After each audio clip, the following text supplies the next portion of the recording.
তো hello everyone, কি অবস্থা সবার? আশা করি সবাই ভালো আছেন। তো আজকে আমরা একটি টপিক নিয়ে ভিডিও করব, সেটি হচ্ছে কিভাবে আপনারা অনলাইনেই ফটোশপ ইউজ করতে পারবেন।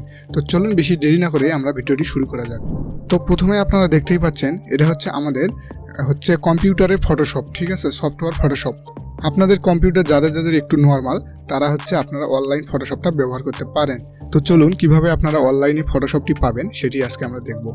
তো প্রথমে আপনারা নিউ ট্যাব নেবেন, নিউ ট্যাব নেওয়ার পর ফটোপিয়া লিখে সার্চ করবেন, ঠিক আছে। তো আমরা এটা লেখা আছে, আমরা ইন্টারে ক্লিক করলাম। ইন্টারে ক্লিক করার পর আপনারা প্রথম যে ওয়েবসাইটটি দেখতে পাচ্ছেন, ফটোপিয়া অনলাইন ফটো এডিটর, এখানটাতে আপনারা ক্লিক করবেন। এখানে ক্লিক করার পর আপনারা এরকম দেখতে পারবেন, এটা হচ্ছে এই ওয়েবসাইটের ইন্টারফেসটি। আপনারা এখানে দেখে মনে করতেছেন যে কোথায় ফটোশপের মতো, কোনো ফটোশপের মতো লাগতেছে না, কিন্তু ট্রাস্ট মি, আপনারা যখন একটা এখান থেকে ফাইল, এগুলো উপরের যে মেনু বারগুলো দেওয়া আছে, এগুলো একদম ফটোশপের মতো, তাই না? আপনারা যখন এখান থেকে একটা ফটো নিয়ে আসবেন, তখন সেই ফটোশপের সিস্টেমটা চলে আসবে অটোমেটিক, ঠিক আছে। তো এখান থেকে ধরেন আমরা ফেসবুক ফটো, এখান থেকে আমরা ধরেন এই ফটোটাকে নিলাম, নেওয়ার পর আমরা ওপেনে ক্লিক করলাম। ক্লিক করার পর আপনারা এখন দেখতে পাচ্ছেন একদম পুরো ফটোশপের মতো সিস্টেম এখানে ওপেন হয়ে গেছে। এখানে আপনারা দেখতে পারবেন যে ফটোশপের যে আইকনগুলো থাকে, এখানে টুলস বারগুলো এখানে আপনারা দেখতে পারবেন, ঠিক আছে। এখানে সম্পূর্ণ কিছু একদম ফটোশপের মতো কাস্টমাইজ করা যাবে, ঠিক আছে। এইদিকে হচ্ছে আপনাদের লেয়ার, আর এইদিকে আপনাদের যে সিস্টেমগুলো এরকম থাকবে একদম ফটোশপের মতো করে। আপনারা চাইলে আপনাদের মতো করে কাস্টমাইজেশন করতে পারবেন, ঠিক আছে। তো এখান থেকে ধরেন আমরা এখান থেকে একটা,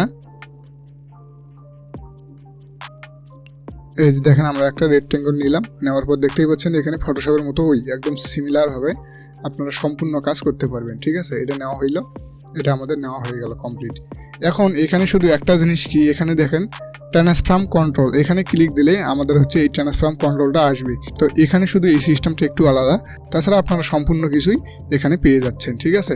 একটু তো 19-20 হবেই, কারণ এটা অনলাইন যেহেতু ফটোশপ, আর আপনাদের ওটা সফটওয়্যারের মেইন ফটোশপ, তো একটু আলাদা থাকতেই পারে, সেটা স্বাভাবিক। আপনারা বাকি কাজ সম্পূর্ণ এটা দিয়েই করতে পারবেন, ঠিক আছে। এই ট্রান্সফর্মটা তুলে দিলে আবার স্বাভাবিকের মতো হয়ে যাবে। এটা চাইলে আপনারা নাড়াচাড়া করতে পারবেন, সম্পূর্ণ কিছু ফটোশপের মতো। তো আপনারা জিনিসগুলো দেখে নেবেন, দেখে নেওয়ার পর আপনারা এটা দিয়ে কাজ করতে পারেন। যাদের কম্পিউটার একটু নর্মাল, তারা এটা ইজিলি ইউজ করতে পারেন। ইউজ করে এখান থেকে ব্যানার, তারপরে যে কোনো ফটো এডিটিং করতে পারবেন একদম ইজিলি। তো এটি ছিল আজকের এই একটি ছোট্ট ইনফরমেশনাল ভিডিওটি যদি ভালো লাগে থাকে তাহলে অবশ্যই আমার চ্যানেলটি সাবস্ক্রাইব করুন, সাবস্ক্রাইব করে আমার সঙ্গে থাকুন, কেননা এই চ্যানেলে টিপস অ্যান্ড ট্রিক্সের ভিডিও প্রতিনিয়ত দেওয়া হয়। তো সকলকে অসংখ্য ধন্যবাদ, সবাই ভালো থাকবেন।